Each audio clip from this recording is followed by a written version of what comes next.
नमस्कार, हमारे खास कार्यक्रम खबर में दम है में स्वागत है आप सभी का। आपके साथ मैं रविंद्र सिंह और इस बुलेटिन में हम आपको दिखाते हैं वो खबरें जो पूरे सप्ताह सबसे ज्यादा चर्चा में रही। तो सबसे पहले बात होगी एक ऐसी वारदात की जिसने पूरे राजस्थान को झकझोर कर रख दिया। एक गर्भवती महिला के साथ इतना बड़ा अत्याचार हुआ कि आप भी इसे देखेंगे तो आपके रोंगटे खड़े हो जाएंगे। वहीं प्रदेश में चल रहे सबसे बड़े ईडी के छापे की कार्रवाई का भी खुलासा करेंगे, क्योंकि ईडी राजस्थान में कोई बड़ा खजाना तलाश कर रही है। और इसके साथ ही आपको दिखाएंगे कुचामन सिटी में गैंग वॉर के शिकार हुए 2 अनजान दलित युवकों की दास्तान, जिनकी बदमाशों ने गफलत में हत्या कर दी। तो बने रहिएगा हमारे साथ और शुरू करते हैं खबर में दम है।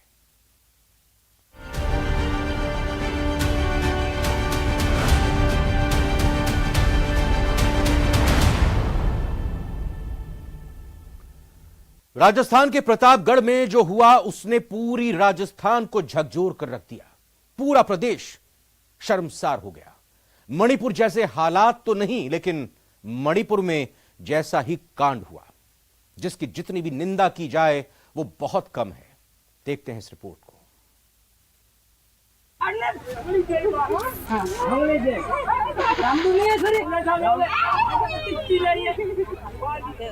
वो चिल्ला रही थी, चीख रही थी, हाथ जोड़कर माफी मांग रही थी, क्योंकि उसे समाज के सामने ही नग्न किया जा रहा था। इतना ही नहीं, 6 से 7 महीने की गर्भवती थी वो, और गर्भ में पल रहे बच्चे की दुहाई दे रही थी।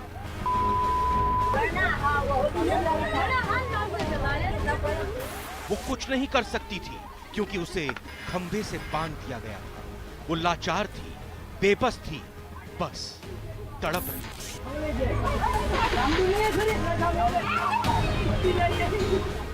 खुद को बचाने की कोशिश कर रही थी, लेकिन उसकी हर कोशिश नाकाम हो रही थी।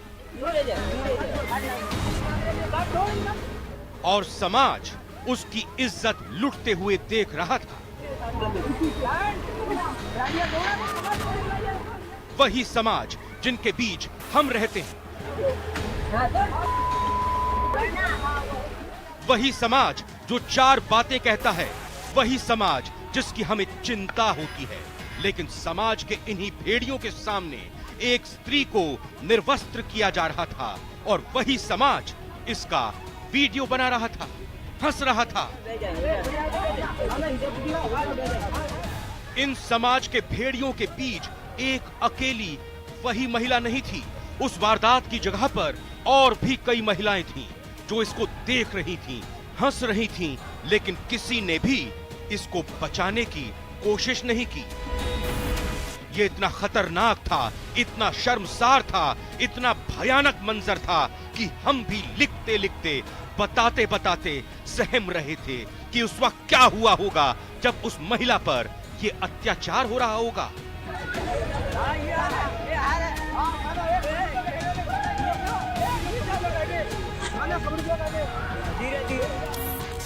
किसी तरह बचते बचाते खुद को खंभे से तो अलग किया, लेकिन उस अत्याचारी से खुद को छुड़ा नहीं पा रही थी। वो अत्याचारी कोई और नहीं, उसका ही पति था, जिसके साथ उसने 7 जन्मों के फेरे लिए थे, जिसके साथ जीने मरने की कस्में खाई थीं। आज वही पति उसको समाज के सामने नग्न कर रहा था। इतना ही नहीं, जब भेड़िए की शक्ल में अत्याचारी पति इसमें नाकाम हो रहा था, तो वहीं पर खड़े वीडियो बना रहे लोग उसकी मदद कर रहे थे। इतना ही नहीं, उसकी साड़ी काटने के लिए उसको धारदार चीज दे रहे थे और उसको उकसा रहे थे, और फिर उस अत्याचारी पति ने अपने मंसूबों को अंजाम दिया।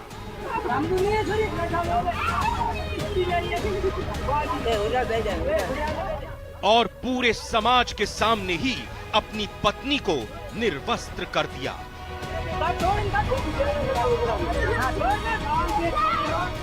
वो भागी, तेजी से भागी, समाज के सामने ही करीब 1 किलोमीटर तक नग्न दौड़ी, लेकिन अपनी इज्जत बचा नहीं पाई।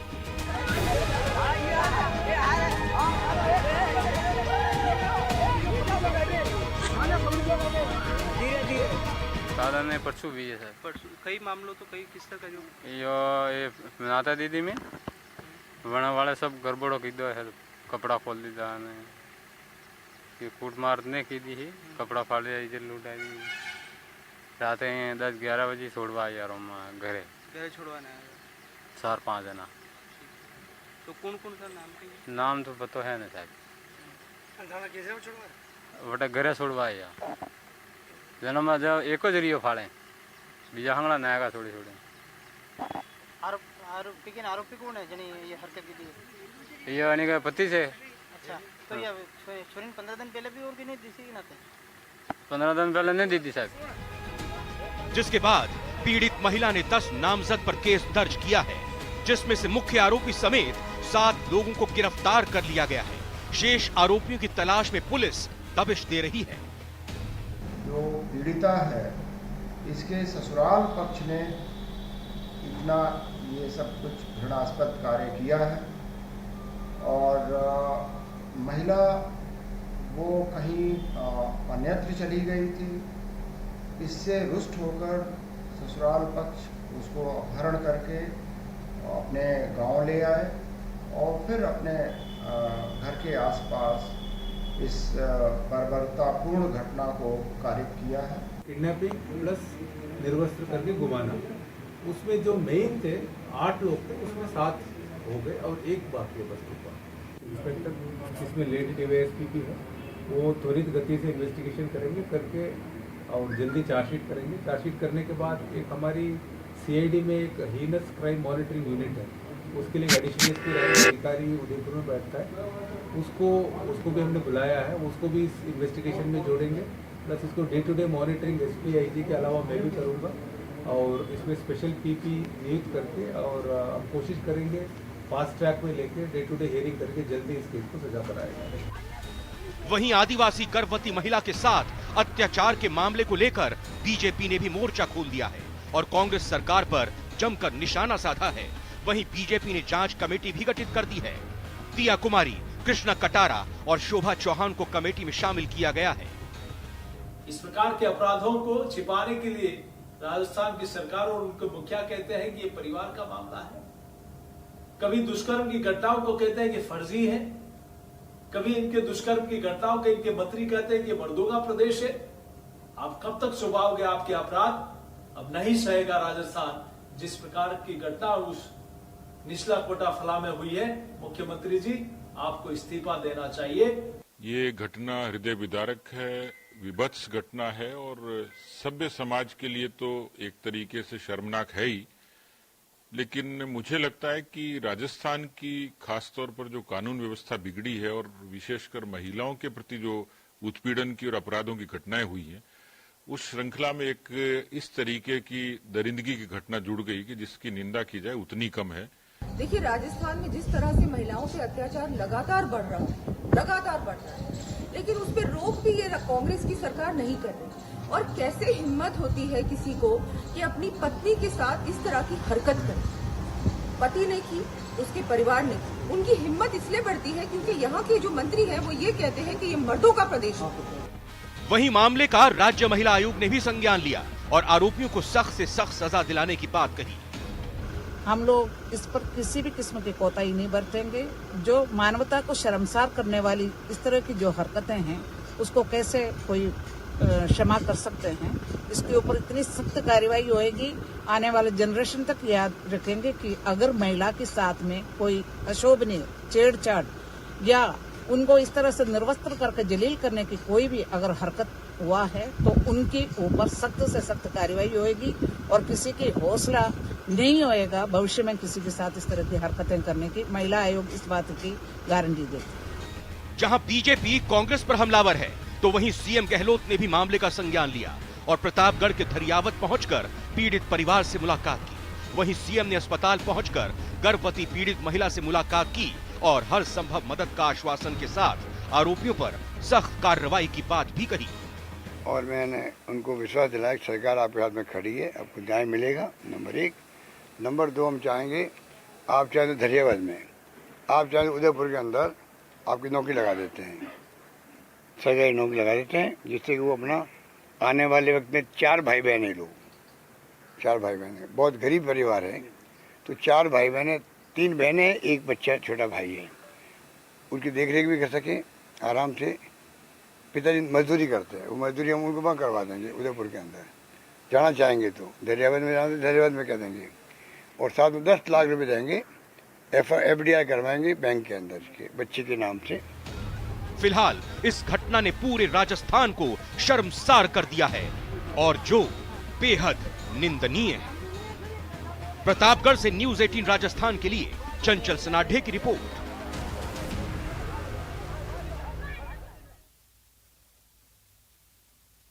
जल जीवन मिशन में हुए करोड़ों के फर्जीवाड़े में ईडी ने राजस्थान में ताबड़तोड़ कार्रवाइयां की हैं। इस दौरान 2.5 करोड़ रुपए के साथ ही सोने की ईंट भी बरामद की गई, जो करीब 1 किलो की बताई जा रही है। ईडी ने जेडीए के तहसीलदार सुरेश शर्मा के वहां से 80 लाख रुपए की नगद और रिटायर्ड RAS अमिताभ कौशिक के घर से कैश भी बरामद किया, जिसके बाद से घोटाले में लिप्त अधिकारी ठेकेदार मोबाइल बंद करके अंडरग्राउंड हो गए हैं।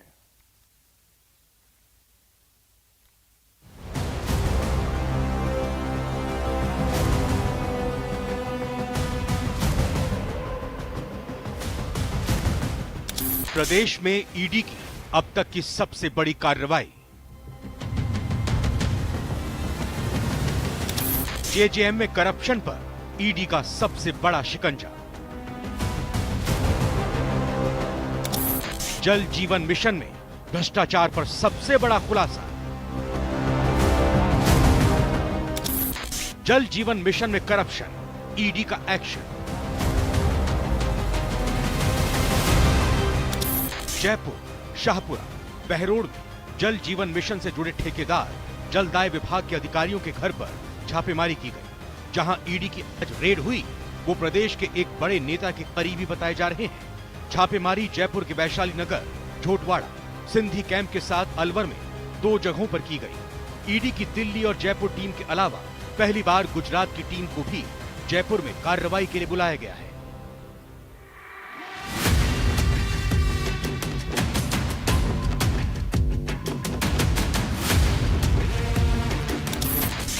संजय बड़ाया और कल्याण सिंह काव्या के घर पर छापेमारी। 15 से 20 ठिकानों पर ईडी का सबसे बड़ा छापा। अलवर, झुंझुनू, जयपुर में ताबड़तोड़ कार्रवाई। वैशाली नगर, झोटवाड़ा, सिंधी कैंप में एक्शन। अलवर के 2 इलाकों में ईडी ने मारा छापा।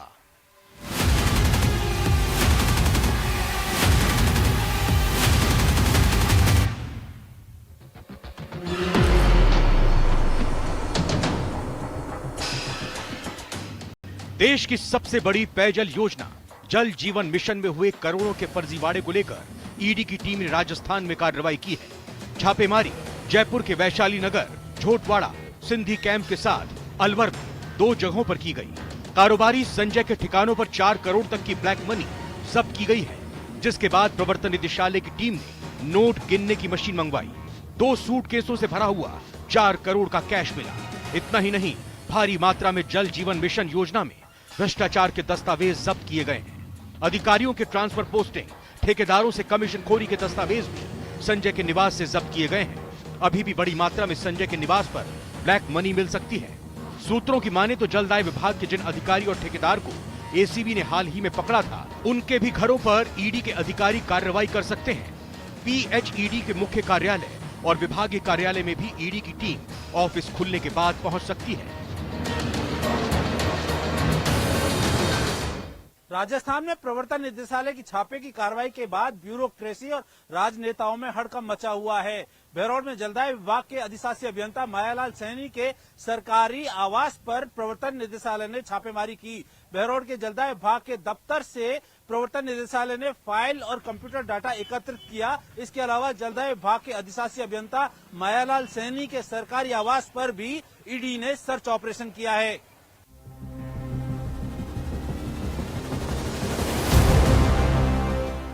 वहीं इस मामले में बीजेपी ने राज्य सरकार पर हमला बोला।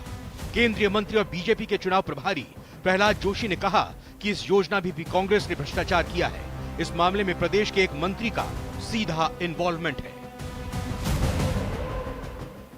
अनफॉर्चुनेटली ये जो एकदम बेसिक चीज है उसमें भी भ्रष्टाचार हुआ है। उसमें भी जहां तक मुझे इन्फॉर्मेशन है गहलोत सरकार के एक मंत्री डायरेक्टली इन्वॉल्व है।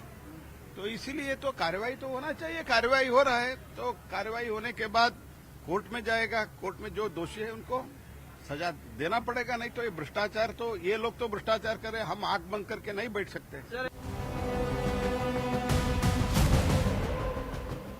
दरअसल सैनी को एसीबी ने 6 अगस्त को जयपुर के होटल पोलो विक्ट्री के पास 2,20,000 रुपए की रिश्वत लेते हुए गिरफ्तार किया था।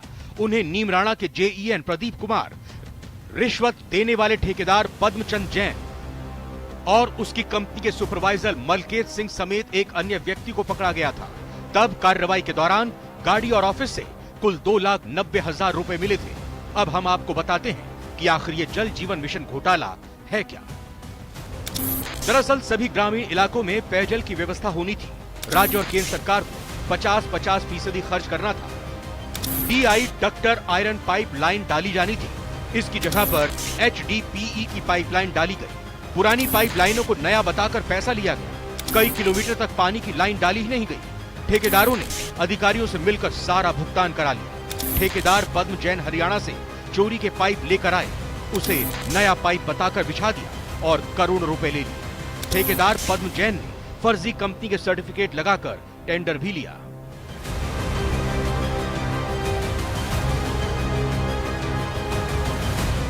जल जीवन मिशन योजना में भ्रष्टाचार के मामले में प्रवर्तन निदेशालय के अधिकारियों ने छापे की कार्रवाई के बाद भारी संख्या में दस्तावेज जब्त किए हैं। इन दस्तावेजों में जहां फर्जी सर्टिफिकेट से टेंडर हासिल करने के साथ साथ अधिकारियों द्वारा ऊंची दरों पर जारी किए गए टेंडर और जो कमीशन खोरी का खेल है वो उजागर हुआ है। प्रवर्तन निदेशालय के अधिकारियों ने जिस तरीके से दूसरे राज्यों से पुराने पाइप, चोरी के पाइप खरीदे गए हैं उसकी भी जांच की है और उसके दस्तावेज जब्त किए हैं। प्रवर्तन निदेशालय की जांच में ठेकेदार, अधिकारियों और दलालों का एक नेटवर्क सामने आया है। इस नेटवर्क को जल्द ही प्रवर्तन निदेशालय के अधिकारी अब जेल की सलाखों के पीछे भेज सकते हैं। कैमरा पर्सन दिलीप चेची के साथ राकेश शर्मा, न्यूज 18 राजस्थान, जयपुर। कुचामन सिटी इलाके में 2 युवकों की बेरहमी से हत्या कर दी गई और यह हत्या बहुत बड़ी गलतफहमी में हुई। यानी 2 निर्दोषों को मौत के घाट उतार दिया गया था। दरअसल एक बड़ा गैंगवॉर होने वाला था, लेकिन इस गैंगवॉर के शिकार हो गए 2 अनजान निर्दोष दलित युवक, जिनको बदमाशों की गैंग ने गफलत में बेरहमी से मार डाला और एक अस्पताल में जिंदगी और मौत के बीच जंग लड़ रहा है।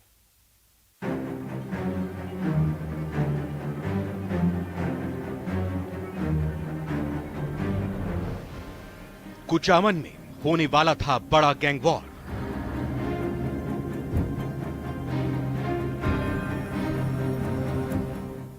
गैंगवॉर का शिकार हो गए 2 लाचार। 2 दलित युवकों को मार डाला गया।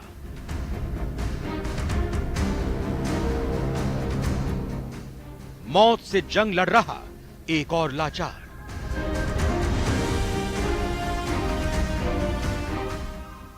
गलतफहमी में डबल मर्डर।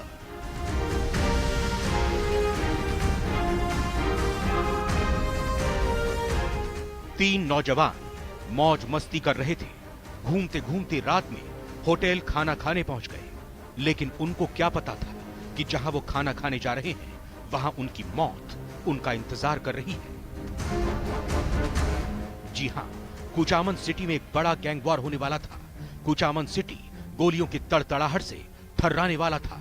गैंग्स में वर्चस्व की जंग होने वाली थी, लेकिन इसका शिकार हो गए 3 अनजान दलित युवक जो होटल में खाना खाने गए थे। लेकिन होटल में पहले से मौजूद एक बड़े गैंग ने तीनों को तेज रफ्तार अपनी कार से रौंद डाला। 2 की मौके पर ही मौत हो गई और एक युवक अभी भी जिंदगी और मौत के बीच जंग लड़ रहा है। तो रात को हमको एक फ़ोन आया था कि इस हाईवे पे 2 लाश और एक आदमी घायल पड़ा हुआ है। तो हमारा SHO गया है और मौके को निरीक्षण किया गया और उनके बाद उसको कुछ लगा था तो हमें भी बताया था, तो मैंने भी उस स्पॉट का निरीक्षण किया था। और अभी जो घायल आदमी है कृष्णाराम को हमने जयपुर रेफर करवा दिया, वो उनकी चिकित्सा चल रही है अभी, और बाकी 2 का जो है वो अभी मॉर्चरी में रखवा दिया है। अभी परिजनों से रिपोर्ट लिया है और हम इन्वेस्टिगेशन कर रहे हैं। 3 लोगों को डिटेन किया गया, उनसे पूछताछ चल रही है। इसके अलावा एक गाड़ी डिटेन किया हुआ है, और जो इस घटना में और भी जो लोग इन्वॉल्व हैं, तो करीब 16 लोगों को हमने आइडेंटिफाई कर लिया। करीब 30 टीमें पूरे अजमेर रेंज की 30 टीमें, करीब 500 से 600 पुलिस कर्मी सब जगह रेड्स कर रहे हैं, और इनकी छुपे रहने की सीकर, नागौर और चूरू और जयपुर, इस अलग अलग जगह की लोकेशन मिल रहा है। हमारी टेक्निकल टीम भी काफ़ी काम कर रही है, और उम्मीद है जल्दी अरेस्ट कर लेंगे इनसे। वहीं विधानसभा चुनाव से पहले हुए इस हत्याकांड ने मारवाड़ की राजनीति में भूचाल ला दिया है। इसे लेकर जहां बीजेपी समेत कई नेता हमलावर हैं, वहीं बीजेपी ने 2-2 जांच कमेटियों का गठन कर चुनावी समय में दलित वोटर्स को रिझाने की भरपूर कोशिश की है। वहीं आरएलपी और भीम आर्मी समेत सभी राजनीतिक संगठनों ने भी सरकार के खिलाफ मोर्चा खोल दिया है। लापरवाह पुलिस, और पुलिस की तो मैं बात ही क्या करूं। इसी पुलिस के, इसी गैंग ने एक अवैध भरा हुआ डंपर पुलिस की पिटाई करके छुड़ा के ले गए। पुलिस नतमस्तक है। पूरे राजस्थान के अंदर और नागौर जिले के अंदर दलित समाज अपने आप को लूटा पीटा महसूस कर रहा है। राजस्थान इस समय सर्वाधिक अपराधग्रस्त राज्य है, और व्यक्ति न घर में सुरक्षित है न सड़क पर। कुचामन में कुचलकर जिस तरीके से 2 नौजवानों की हत्या हुई है, उससे समाज का और शासन का एक दृश्य साफ दिखाई देता है। राजस्थान में पिछले कुछ अरसे से दलितों पे जो अत्याचारों के बढ़ने का क्रम हुआ, उसमें 61% अपराध दलितों के प्रति लगातार हुए हैं। पूरा कुचामन में एक शोक की लहर है, तो पूरा कुचामन पहले तो बंद किया जाएगा, और बंद करने के बाद में हमारी नेता जितने भी हैं नेता, उनसे सबसे तो मतलब हमारी उम्मीदें, तो जीते हुए प्रतिनिधि, उनसे हमारी उम्मीदें खत्म हो चुकी है, और हमारे पर मतलब दिन प्रतिदिन अत्याचार बढ़ रहे हैं। नवा विधानसभा में करीब 9वां या मर्डर है, और जितने भी हमारे साथ में जो भी मर्डर हुए हैं वो बिल्कुल बिगुना हुआ, किसी तरह का कोई कारण बता नहीं पाया आज तक भी।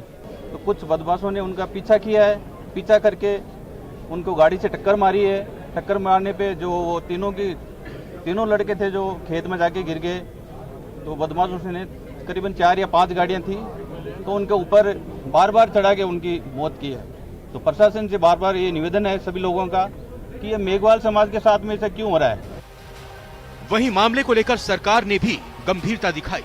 सीएम ने कैबिनेट मंत्री गोविंद राम मेघवाल को कुचामन भेजा और धरने पर बैठे पीड़ित परिवार से मुलाकात की।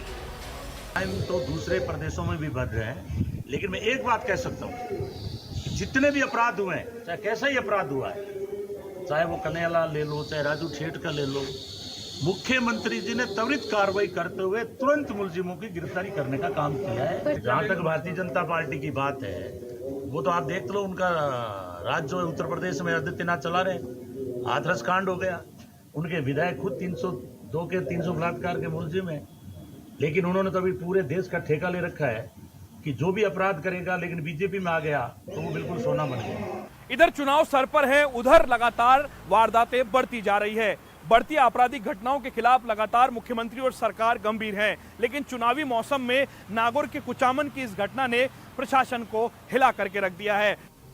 फिलहाल कुचामन में 5 दिनों से चल रहा धरना प्रदर्शन खत्म कर दिया गया है। दलित युवकों की हत्या के मामले में सहमति बन गई है। संघर्ष समिति और प्रशासन के बीच कई मांगों पर सहमति बनी है और 5 दिन से चल रहा गतिरोध समाप्त हो गया है। Bureau report, news 18 Rajasthan. खबर में दम है में आज फिलहाल इतना ही। नमस्कार।